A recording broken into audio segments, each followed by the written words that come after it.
थी और साथ ही साथ विदेश से सामान खरीदने के लिए डॉलर बचे नहीं थे हिंदुस्तान के पास।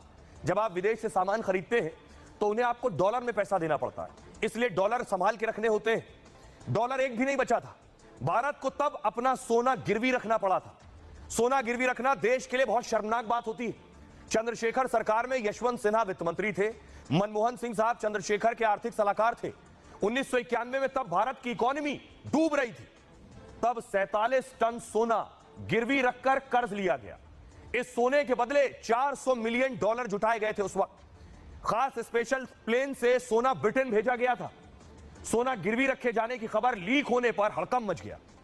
मनमोहन सिंह को संसद में आकर सफाई देनी पड़ी। आज मोदी राज में भारत दुनिया की 5वीं अर्थव्यवस्था बन चुका है। भारत ने ब्रिटेन को जीडीपी में पछाड़ दिया है। अब 33 साल बाद भारत का यह 100 टन सोना जो आप देख रहे हैं, ब्रिटेन से करीब 1 लाख किलो सोना वापस आ गया है। आरबीआई ने 100 टन सोने की घर वापसी कराई है। इस सोने को भारत लाने में कई महीने प्लान बनाया गया। इस प्लानिंग में वित्त मंत्रालय और आरबीआई शामिल थे। साथ ही सरकार की दूसरे विंग की भी प्लानिंग चल रही थी।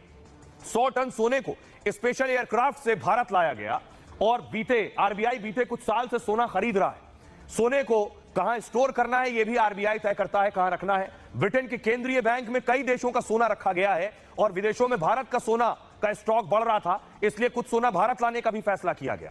सोने की वापसी का फैसला अर्थव्यवस्था की मजबूती दिखाता है। केंद्र सरकार ने इस सोने पर सीमा शुल्क में छूट दी। आरबीआई के भंडारण में इस 100 टन सोने को रखा जाएगा। 100 टन सोना और देश से लाने की अभी योजना